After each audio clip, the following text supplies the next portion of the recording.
What's going on, sports fans, Giants fans, football fans? Welcome back to another episode of G Nation Inside Sports. And today I'm excited to talk to you guys about three new offensive linemen that the New York Giants have signed. So I'm excited simply because this new administration, this new GM, coaching staff, all the way on down, these guys are addressing the offensive line early. They didn't wait till 2 weeks before the season starts to try to grab some last minute guys. Now, with that being said, do I like all of the signings? Do these signings mean that we will not be drafting anybody at the offensive line position? Those are questions that I'm going to try to answer for you guys right now. First and foremost, let's get to know who these linemen are. First, we have Matt Gano, 25-year-old tackle, 6'4", 305 pounds. Okay. Now, Matt Gano was undrafted, in 2018. Here we go. Gano signed with the Atlanta Falcons as an undrafted free agent on May 1st, 2018.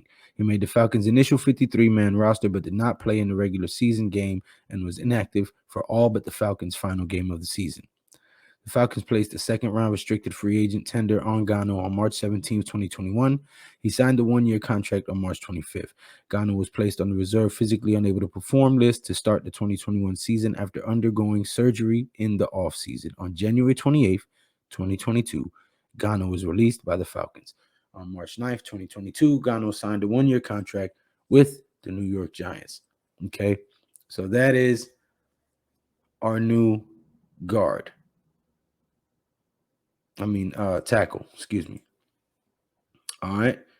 Now, next up, we have Mark Lewinsky, 6'4", 310 pounds, 29-year-old guard. Okay. And this is how his career has gone. Lewinsky was drafted by the Seattle Seahawks, the 4th round, 134th overall of the 2015 NFL Draft. In 2016, Lewinsky earned the starting left guard spot, starting all 16 games for the Seahawks. Lewinsky entered the 2017 season as the Seahawks starting right guard, starting the first 2 games before losing the starting job to Ode Obushi. The other guard spot was taken by the veteran Luke Joeckel, with the primary backup spot taken by rookie Ethan Pokey, moving Lewinsky to the 4th on the depth chart at guard.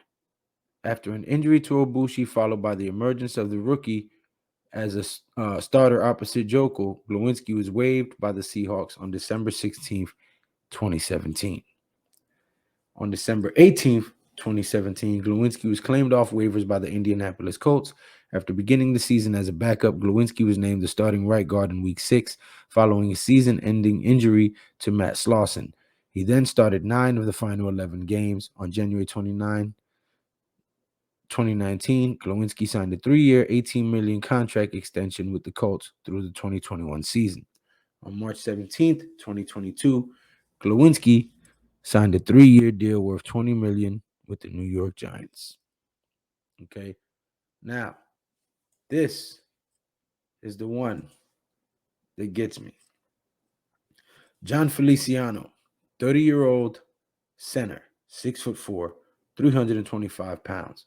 Okay, 7th year in the league, and this is what his career has been.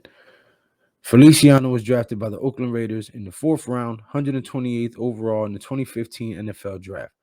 On December 22nd, 2017, Feliciano was placed on injured reserve. In 2018, Feliciano played in 13 games, starting 4 at left guard in place of an injured Kelechi Osemele. He was placed on injured reserve on December 11th. Let me take this off here.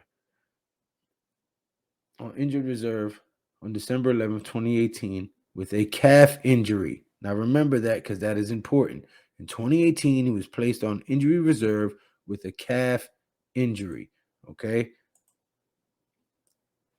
March 13th, 2019, Feliciano signed a 2-year, $8 million contract with the Buffalo Bills. In 2019, Feliciano started all 16 games at right guard for the Bills.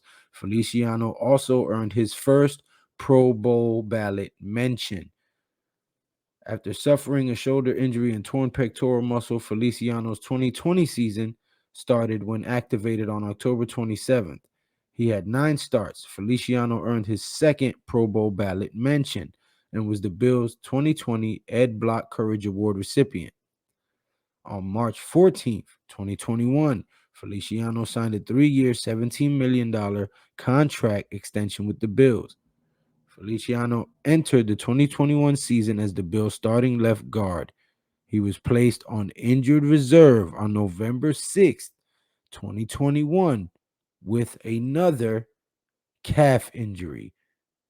He was activated on December 11th. Feliciano was released by the Bills on March 9th, 2022, and we just signed him. Now, what troubles me is 2021 calf injury, 2018 calf injury. So, and in 2020, torn pectoral. So, for